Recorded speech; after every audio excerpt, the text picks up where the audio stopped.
সবার জন্য করা হয়েছিল, কিন্তু ওই সময় পার্লামেন্টে মেজরিটি ছিল আওয়ামী লীগ। তারা এটাকে নিয়ে যখন আইন করলো তখন তারা একটা লেজুর লাগিয়ে দিল এটার মধ্যে।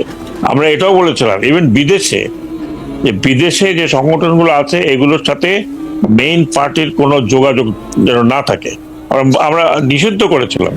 না জেনারেল সাকাত এটা একদম ঠিক আছে, কিন্তু মাসুদ কামাল ভাই একটা পার্টিকুলার পয়েন্ট তুলে ধরছেন যে আজকে যে বৈষম্য বিরোধী ছাত্র আন্দোলনেরা রাষ্ট্রপতির পদত্যাগ চায়, রাষ্ট্রপতির ভবন অভিমুখে যাইতে পারলো, উনি বলছেন যে এটাকে আসলে ছাত্রলীগ পারবে। আমার জবাব হচ্ছে পারবে না। ছাত্রদল পারবে কিনা সেই ব্যাপারে, ছাত্রদল পারবে কিনা সেই প্রশ্নের জবাবে কামাল ভাই এই প্রশ্ন তোলার পর আমি বলছি যে ছাত্রদল পারবে কিনা যায় না, উনি বলছে পারবে না। কিন্তু আমি বলছি শিবির পারবে, কারণ এই ছাত্র শিবিরের হয়তো সেই ক্ষমতা আছে এই সরকারের আমলে। ব্যাপারটা হচ্ছে এরকম আর কি। এইটা কি আপনি একমত? আমি মোটেও একমত না, কারণ আমি অন্তত এরকম কোন সাইন এন্ড সিমটম দেখিনি যে এই সরকার একটা পার্টিকুলার কোন দলের সাথে বা দলের প্রতি আপনার দুর্বল। এখন এটা যদি আপনারা বাইরের থেকে মনে করেন যে এনিথিং গোয়িং এখন এখন এখন কিন্তু জেনারেল সাকাত আমি শেষ করি। পূর্বতন সরকারের আনডিড গুলো যখন মানে আন্ডু করার প্রশ্ন আসে তখন কারো না কারোর সাথে মিলবে। আমি যেমন বলি আপনাকে, আমি যখন টক শোতে কথা বলতাম তখন আমি প্রায় শুনতাম যে আমি একটা পার্টিকুলার দলের দিকে ঝুঁকে গেছি, কারণ আমি যে কথাগুলো বলতাম সেগুলো হয়তো কোনো একটা পার্টিকুলার দলের পক্ষে যায় যে তারা যেভাবে চাইছে নির্বাচন হওয়া, আমিও ঠিক সেভাবে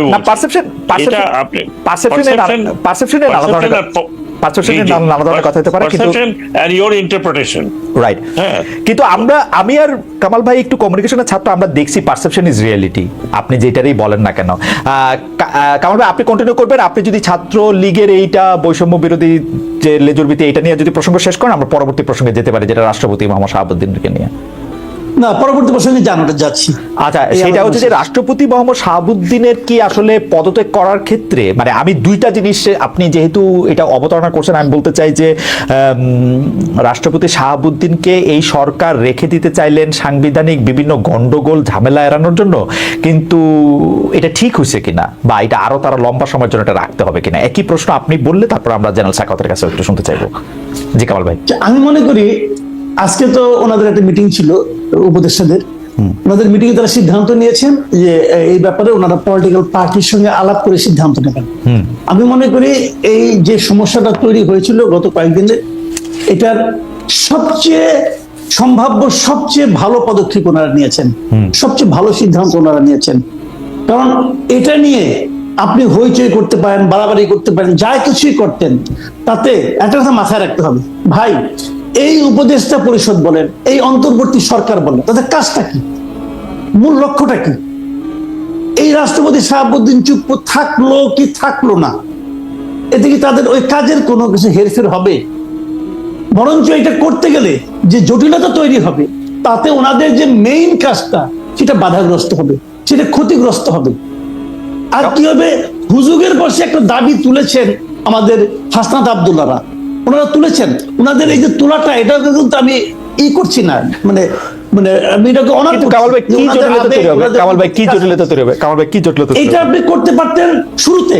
আচ্ছা, এখন শুরুতে করেন নাই, এখন জটিলতা তৈরি হবে, শুরুতে বরং আপনি এই সাংবিধানিক পদ্ধতির মধ্যে ঢুকে গেছেন, শপথ দিচ্ছেন এই রাষ্ট্রপতির কাছে সংবিধান সমুন্নত রাখার কথা বলে শপথ দিচ্ছেন, নিছেন তো রে ভাই।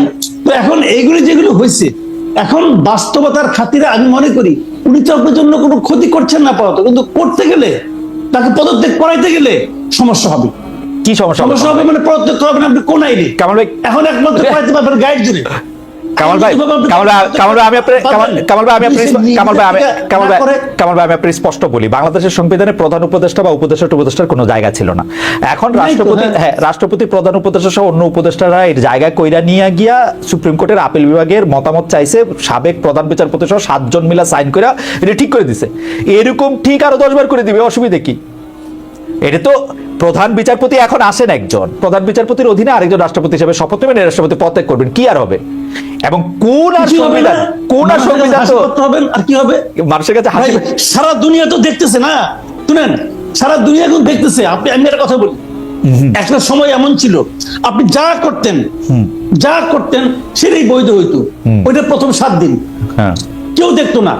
কিন্তু 2.5 মাস পরে এসে যখন আপনি এটা করতে যাবেন, ওই কাদা মাটি যখন থাকে না, যে শেপ দিবেন সেই শেপই হবে, কিন্তু এর মধ্যে মাটি অনেক শুকাই গেছে। না ঠিক আছে, আড়াই